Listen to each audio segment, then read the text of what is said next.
Bismillahirrahmanirrahim. Assalamualaikum warahmatullahi wabarakatuh. Allahumma sholli wa sallim wa barik ala Sayyidina Muhammad wa ala ali Sayyidina Muhammad.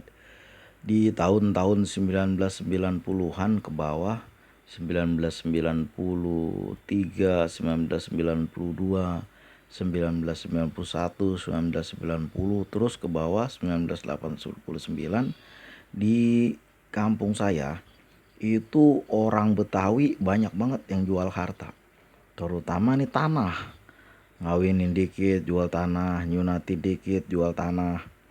Dan ada orang yang tanahnya luar biasa luas, sehingga ketika orang tuanya nggak ada, mulai dah dijualin. Pada tahun itu saya ngeliatin ya sekali, dua kali, tiga kali. Waktu itu saya masih anak-anak. Saya liatin nih orang yang jual tanah ini rata-rata itu hampir sekampung itu rata-rata. Cuma tanahnya bukan ada di daerah situ, di tempat lain di seputaran tanah Betawi itu. Terutama di daerah ke arah dekat Tangerang.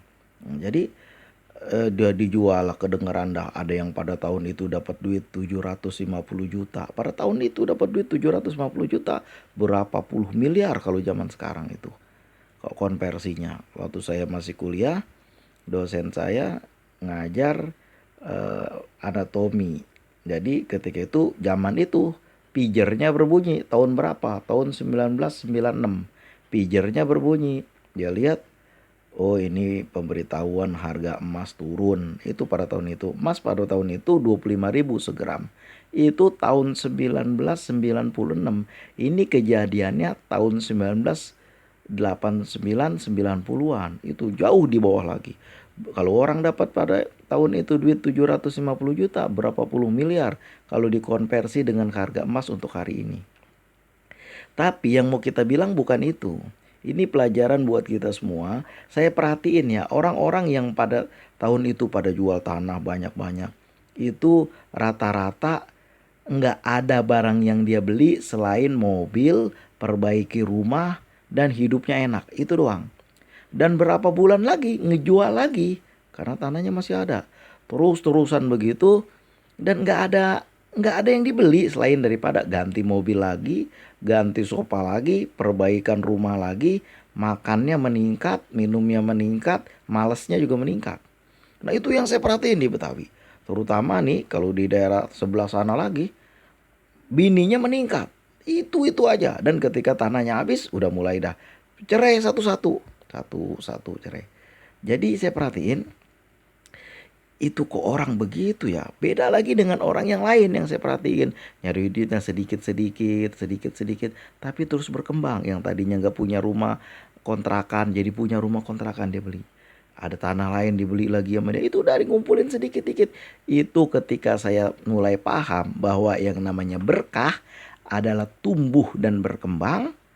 Hartanya sedikit menjadi banyak, tumbuh dan berkembang. Tanda-tanda berkah nih terhadap harta kita. Yang kedua, bermanfaat untuk orang banyak, untuk orang lain. Bukan hanya untuk keluarga dia juga aja, tapi untuk orang lain juga bertumbuh dan berkembang. Makanya kan Rasulullah betul-betul menghargai itu yang namanya usaha. Ketika satu saat ada seorang sahabat dari golongan Ansor yang ditanya sama Rasulullah, kenapa tanganmu ini kok keras begini kapalan? Ya Rasulullah, tangan saya ini saya gunakan untuk ngasih makan keluarga saya dengan cara membelah batu, lalu batunya itu nanti dijual. Nah, lalu Rasulullah memegang tangannya dan mencium tangannya. Rasulullah mencium tangannya itu memuliakan, menghargai bahwa perjuangan orang dihargai betul-betul. Ya mungkin kalau zaman sekarang nggak sampai sekeras itu, walaupun ada juga yang memecah batu itu tetap ada di tempat-tempat lain. Itu di, kalau nggak salah saya di daerah mana itu ya, di Jawa ada itu. Cuma kebanyakan kalau sekarang kan orang jadi gojek, jadi ojol, ojek online, jadi jualan di pinggir jalan, ngasong, jualan kopi. Itu semuanya kalau kita kerjakan dengan cara yang halal, itu berkahnya ada, menjadi banyak. Itu hartanya tumbuh dan berkembang dan berguna untuk keluarganya. Dikasih makan keluarganya, keluarga menjadi sehat, menjadi tumbuh, menjadi pandai, menjadi taat kepada Allah. Nah itu berkah namanya. Tapi orang yang duitnya, coba perhatiin yang dicarinya boleh hasil belain koruptor, boleh hasil nilep, boleh hasil markup harga, boleh kasih markup proyek. Itu jangankan belum dibawa pulang, masih proyeknya belum selesai, proyeknya udah selesai, hasilnya nggak ada, habis, rugi buat dia. Kalau dibawa pulang juga nggak ada gunanya. Harta-harta yang haram gunanya nggak ada. Cuma sebentar doang habis nanti. Apalagi barang dari riba.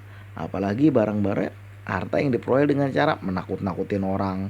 Dengan cara menekan-nekan orang. Nanti nggak sampai tua ada itu akan keblangsak hidupnya. Orang Betawi bilang belangsak hidupnya. Nah inilah makanya rezeki yang kita peroleh walaupun dikit itu menjadi berkah, menjadi banyak, akhirnya apanya yang banyak, manfaatnya bertambah untuk keluarga kita, untuk orang di sekitar. Makanya orang yang kalau nyari rezekinya halal gampang banget bersedekah. Tapi orang yang cari duitnya dengan curang, walaupun pedagang sekalipun, dia susah banget bersedekah. Kan memang seperti itu. Susah banget. Akibatnya bersedekah nggak ada. Akhirnya bertambah-tambah lagi kotoran yang ada di situ. Karena sedekah itu khuj min amwalihim sodakotan tutahhiruhum wa tuzakkihim wa tusolli alaihim. Nah itu. Sedekah itu membersihkan harta yang ada pada diri kita. Dan manfaatnya jika sekarang manusia yang udah meninggal dibangunin, lalu ditanya apa yang engkau akan lakukan jika engkau sehari aja dibangunkan. Setelah itu dimatiin lagi. Apa yang dia mau buat? La asoddaku wa akun minas solihin. Sungguh saya akan bersedekah dan saya akan berbuat perbuatan baik. Itu mayat kau dibangunin begitu. Makanya sebelum kita semua ini jadi mayat, kalau yang ada punya rezeki, kalau ada yang punya harta, mari kita bersedekah.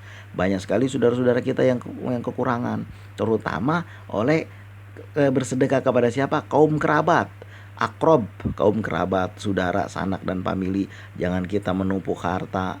Lalu saudara kita kesusahan, anaknya mau sekolah nggak ada duit, mau makan nggak punya duit. Sementara kita dapat duit gampang-gampang aja. Inilah keberkahannya yang kurang. Nanti akhirnya bukan enak aja, roda itu berputar. Kalau nggak berputar mah bukan roda, namanya segitiga, dinyangkut aja begitu. Segi empat juga begitu, balok juga itu nggak muter. Kalau roda itu berputar, banyak yang Allah ciptakan di dunia ini berputar. Kita berputar di sekeliling Ka'bah, bumi ini berputar mengelilingi porosnya, bumi ini berputar mengelilingi matahari, matahari berputar di porosnya juga berputar juga mengelilingi supragalaksi, galaksi berputar mengelilingi supragalaksi, semuanya berputar. Lihat aja tuh mainan di Taman Mini, rata-rata berputar kan? Di Ancol apalagi berputar, baik berputar di bawah maupun berputar ke atas ke bawah, berputar kayak baling-baling itu kan, semua rata-rata berputar. Pesawat bisa terbang kan karena ada yang berputar. Apa tuh mesinnya? Motor kita, mobil kita berputar semuanya. Rata-rata di dunia ini benda itu berputar rata-rata. Yang bergerak itu rata-rata berputar. Listrik ini kan kita hidup nih listrik gara-gara ada yang berputar. Apa itu? Turbin. Hidup kita juga berputar. Roda itu berputar. Yang nggak berputar itu cuma segitiga. Makanya kan segitiga tuh nggak banyak di dunia ini. Paling-paling piramid atau segitiga sama kaki sama sisi, itu aja. Yang lain semuanya rata-rata berputar, rata-rata roda. Dan nasib manusia juga itu berputar. Maka dari itu kan ketika kita ada di atas, kita jangan melupakan suatu saat nanti kita pasti ke bawah. Ketika kita ada di bawah, jangan lupa harapan kita suatu saat kita mesti bisa naik ke atas. Dengan cara apa tuh? Dengan cara usaha dan berdoa kepada Allah. Doa yang diawali dengan sholawat, doa itu akan sampai ke hadirat Allah. Marilah kita memperbanyak sholawat kepada Rasulullah, memperbanyak doa kepada Allah, bangun di sepertiga malam, sholat malam, dan usaha jangan pernah berhenti. Walaupun hasilnya dikit, yang penting berkah. Nanti berkah, kalau udah berkah, manfaatnya bertambah. Lalu jumlahnya juga akan bertambah. Lah itu seperti saya cerita di atas tadi. Sekarang orang-orang yang dulunya pada hidupnya jualin tanah di Betawi, sekarang udah pada miskin, bos. Udah gak pada punya apa-apa, udah meralat bantat saya perhatikan. Nah orang-orang yang dulunya miskin, susah, dia berusaha. Sekarang lihat, udah punya toko di mana-mana. Udah punya kontrakan rumah. Bukan beberapa lagi, banyak kamar-kamar itu. Itu rata-rata dari mana? Dari keberkahan yang diperoleh. Kalau nggak berkah mah pasti habis. Makanya judi itu kan najis dan tiada berkah kan. Makanya judi berputar-putar situ aja. Orang yang asik main judi dia nggak bertambah, hartanya malah berkurang dan habis. Orang yang makan riba hartanya berkurang dan habis. Kita dibebani banget, minjem 1 juta, bayarnya 1.800.000. Bagaimana kita membayarnya?